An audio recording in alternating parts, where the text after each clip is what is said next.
The secret truth about Harry Styles. The content of this video is not intended to endorse and promote this singer. The content of this video is taken from reliable websites so that you, dear viewers, do not receive fake and false content. Subscribe for more. In 2019, it's a safe bet that you've heard of Harry Styles. If it wasn't because of his solo work or the fact that he's the likely subject of a number of pithy Taylor Swift songs, including one aptly named Style, it's because of his former band One Direction. The group, which was formed by Simon Cowell in 2010, got their start on the X Factor. They ultimately lost to the British reality show competition but went on to sell more than 50 million records before going on a hiatus in 2015.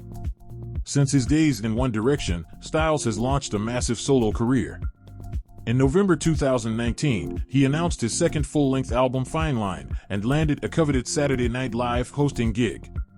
Though it seems like Star is at the height of his solo career, he still puts off all the charm of a small-town boy from Holmes Chapel, Cheshire. How did he manage to stay grounded despite his massive fame? There's a lot we don't know about the former boy bander. Harry Styles had a not-so-glamorous day job. It's hard to imagine a pop star with an estimated £50 million net worth, about $64.8 million USD, working a day job, but at one point, Harry Styles was like every other struggling musician. Before Simon Cowell plucked the sign of the Times singer from the X Factor auditions, he worked at a local bakery for 2 years. According to The Mirror, Styles was 14 years old when he started working at W. Mandeville Bakery in his hometown of Holmes Chapel, England.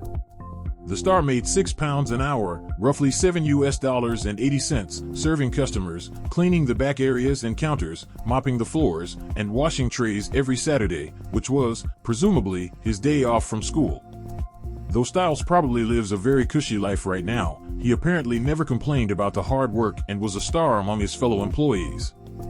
According to his former boss, Simon Wakefield, the singer was the most polite staff member they've ever had and the ladies absolutely loved him, which is pretty much what we'd expect from a future cover boy. The shop suddenly had an influx of girls when Harry worked here. Sometimes there would be 12 of them pouring in at one time. Even now, a group of 20 girls will sometimes come in and start taking photos of the shop, Wakefield told The Mirror. Hey, at least Styles seems to have a pretty good fallback if this whole music thing doesn't work out. A pop-punk band served as Harry Styles' musical roots. Harry Styles didn't just leave behind his bakery job when he made it big with One Direction, he also left behind his former band. According to the Manchester Evening News, the Two Ghosts crooner was the lead singer of a pop-punk band called White Eskimo, and you can thank the band for the mere idea of Styles of covering a Blink-182 song, and the grainy video that proves it.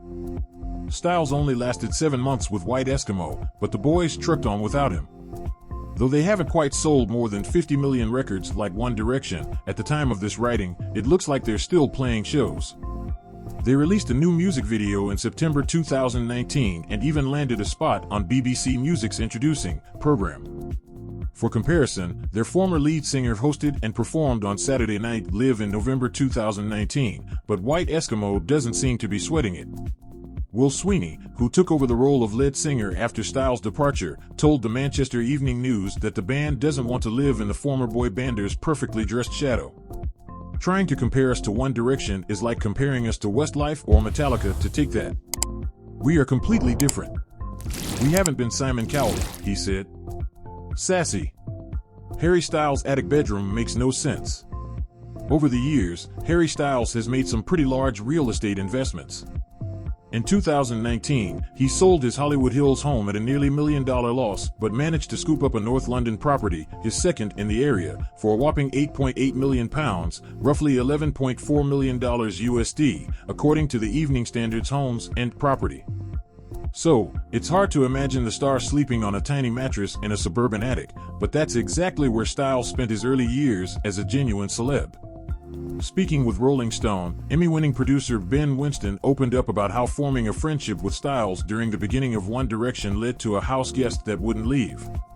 The singer had recently moved out of his childhood home and purchased new digs near The Late Late Show with James Corden producer, but he had to wait 2 weeks before he could move in. Styles asked if he could crash with Winston, who happily obliged, but those 2 weeks ultimately turned into 20 months. Those 20 months were when they went from being on a reality show, The X Factor, to being the biggest selling artists in the world, Winston told Rolling Stone. That period of time, he was living with us in the most mundane suburban situation. No one ever found out, really. Even when we went out for a meal, it's such a sweet family neighborhood, no one dreamed it was actually him. Harry Styles came from a loving home. Harry Styles had a pretty typical upbringing in Cheshire, England.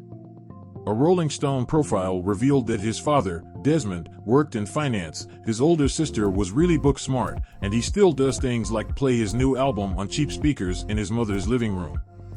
The star is grounded, and perhaps that has a lot to do with his upbringing, which he described as great.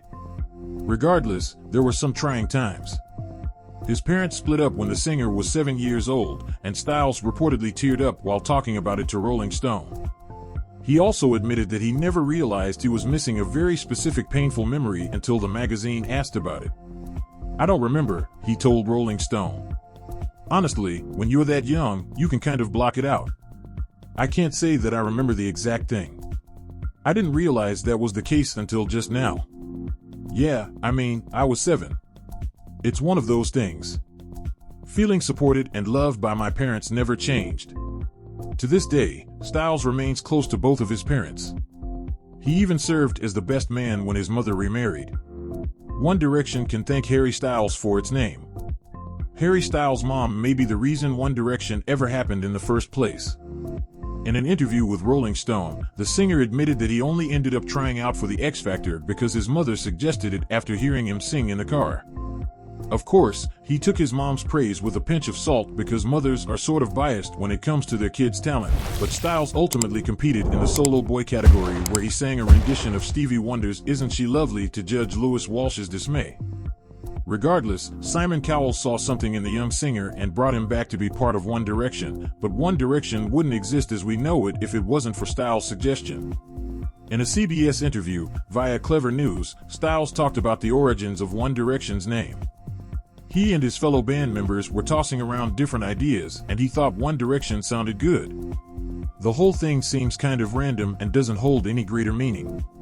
I honestly don't know, he told CBS when asked who suggested the name. I suggested it, and everyone was like, yeah, we like that, and then it kind of stuck and that was what it was, he said. You probably didn't know Harry Styles wrote these songs. Harry Styles' solo project was a success from the start on both sides of the Atlantic. According to Forbes, his first self-titled, full-length solo album debuted at #1 on the Billboard 200 and has since gone platinum. He's a Hot 100 regular when you factor in his work with One Direction, and his first solo single, Sign of the Times, first hit the UK charts at #1. Styles' one success aside, he's also behind some songs you've probably heard, but also probably would never connect to the singer. In a 2014 MTV interview, Ariana Grande admitted that Styles penned her track A Little Bit of Your Heart after a chance encounter between them at a studio. He went into the other room and they were writing for a while, and I remember when I heard it I was like, wow, that's a really strong verse, that's really beautiful, and then the chorus I was like crying. So it's great, she said. Styles also partnered up with Meghan Trainor to write an acoustic love song called Someday Maybe. According to Teen Vogue, Trainor told BBC Radio 1 that she was surprised a 20-year-old dude like Styles could write lyrics so poetic and mature. The song was ultimately given to Michael Bublé, who included it on his album Nobody But Me under the name Someday. One Direction's break was Harry Styles' idea. Longtime fans of One Direction know the band seemingly self-imploded when Zayn Malik left in the middle of their massive 2015 world tour and officially quit shortly thereafter. Though the group continued on without Gigi Hadid's former flame, Us Weekly reported that its hiatus became indefinite in 2016, and according to the BBC, it has since dissolved its touring company. Contrary to popular belief, it wasn't Malik who originally voiced his desire to take a break, though he later claimed he never really wanted to be there, like, in the band. It was Styles who first pitched the idea when the group was in the studio in 2014. He admitted to Rolling Stone that the hiatus was his idea, but the band eventually agreed and announced it a few months after Malik left.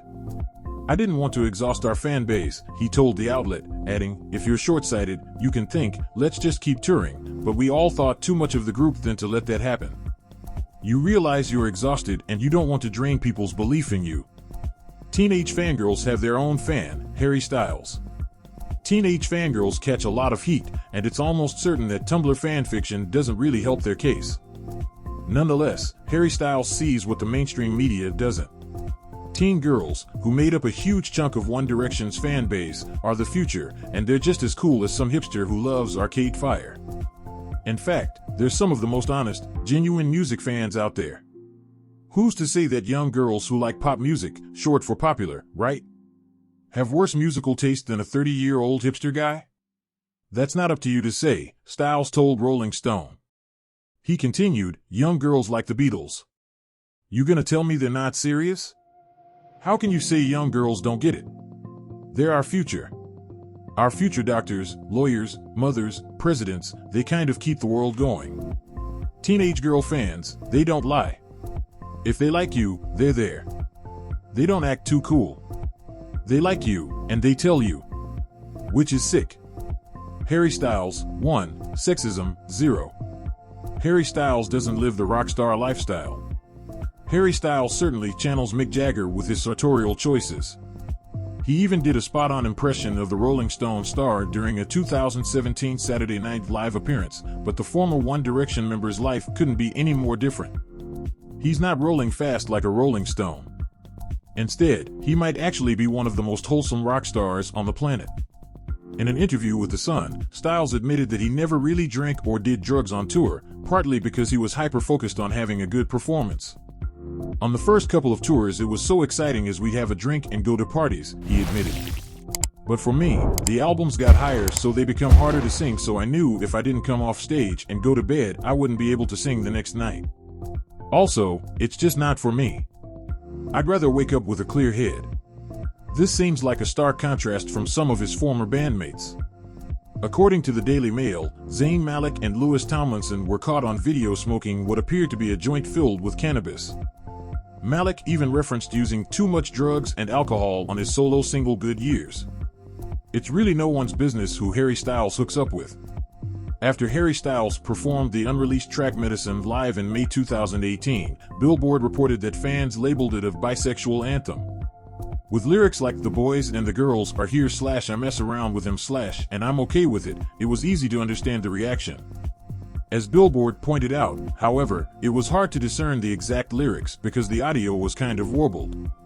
A year later, Rolling Stone profiled Styles and suggested that he likes to cultivate an aura of sexual ambiguity by doing things like waving the pride, bi, and trans flags on stage and promoting previously unknown queer artists like King Princess and Mona. Asked why he's taken this route, Styles said, "I want to make people feel comfortable being whatever they want to be. I'm aware that as a white male, I don't go through the same things as a lot of the people that come to the shows. I can't claim that I know what it's like, because I don't. So I'm not trying to say, I understand what it's like. I'm just trying to make people feel included and seen." As of this writing, the star hasn't publicly defined his sexuality, but he did answer The Sun's question about labeling his sexuality with, "I don't feel like it's something I've ever felt like I have to explain about myself."